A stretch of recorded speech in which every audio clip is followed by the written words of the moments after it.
He desires us to be free from sin. He desires us to be free from bondage, free from sickness, free from debt, free from injustice, free from poverty, free from persecution, and yes, free from death. And the Bible is just full of verse after verse after verse where the Lord wants us to have freedom from every single one of these things. In fact, in 2 Corinthians chapter 3, verse 17, it says, "Now the Lord is the Spirit, and where the Spirit of the Lord is, there is freedom." Our founding forefathers understood this. And you don't have to take my word for it. You can look at their words. Do you remember the beginning words of the Declaration of Independence? You know these words. "We hold these truths to be self-evident, that all men are created equal, that they are endowed by their Creator with certain unalienable rights, that among these are life, liberty, and the pursuit of happiness."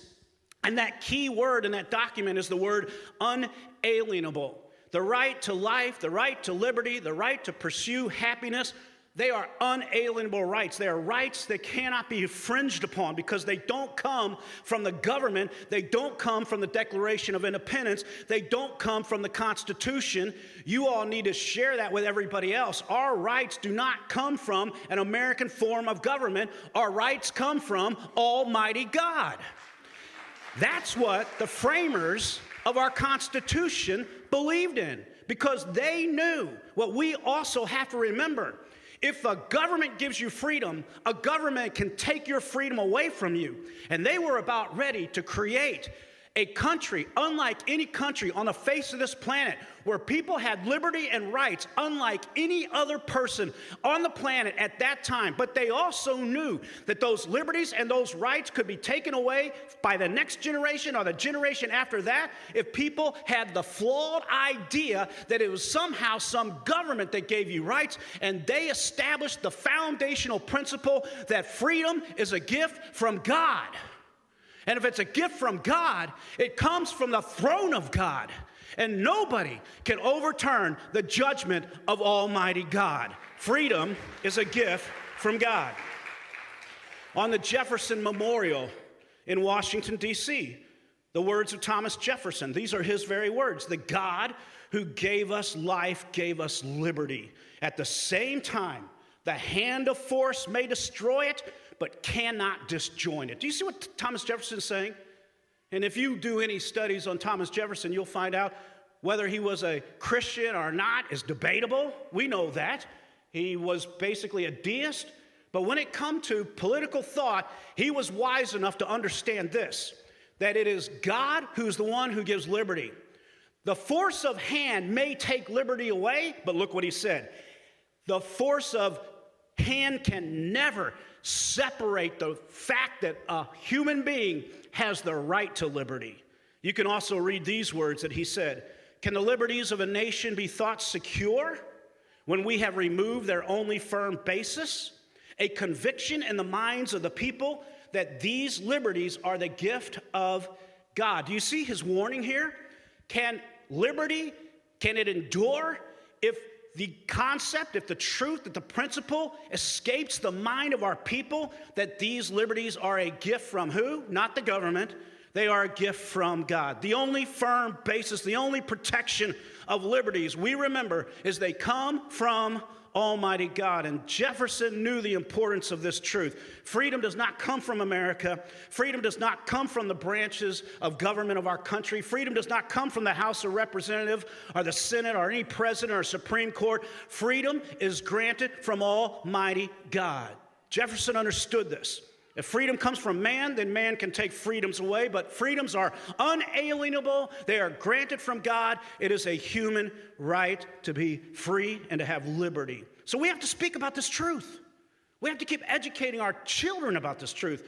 We got to educate our children's children about this truth. We got to let our neighbors and our friends understand this truth. Today, there are many people that don't understand that real freedom is given only by the one true God.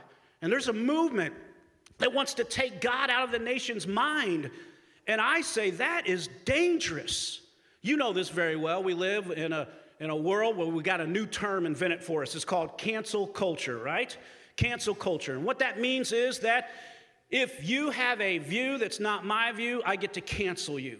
If you believe something that I don't believe in, I get to cancel you. If you don't hold to my worldview, then I'm going to do whatever I can to cancel you and take away your ability to have freedom of speech. I'm going to shout over you.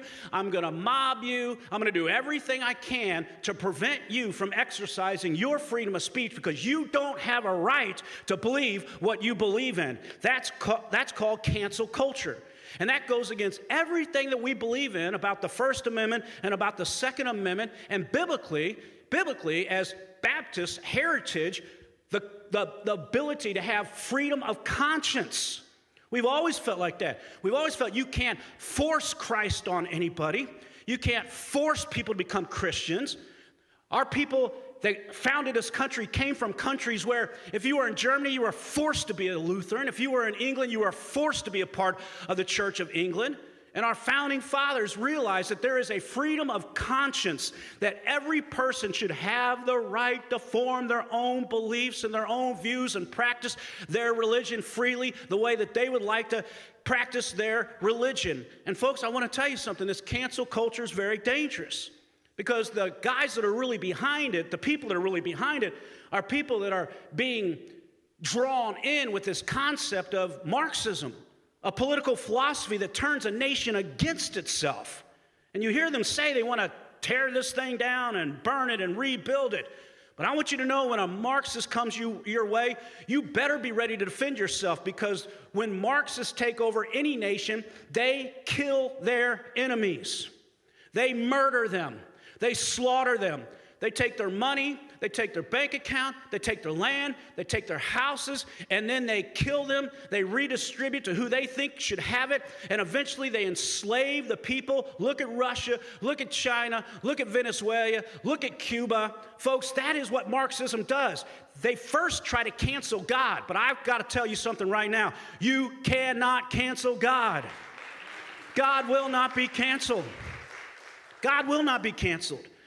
And we know for a fact that Marxism over the last 100 years is responsible for the death of over 100 million people, folks. James Bovard, the author, said, "Never forget that a philosophy that begins by idealizing government will end by idealizing subjugation." So there's two biblical and American principles. The first one is this: freedom is a gift from God. Therefore, it is a right for us to have it.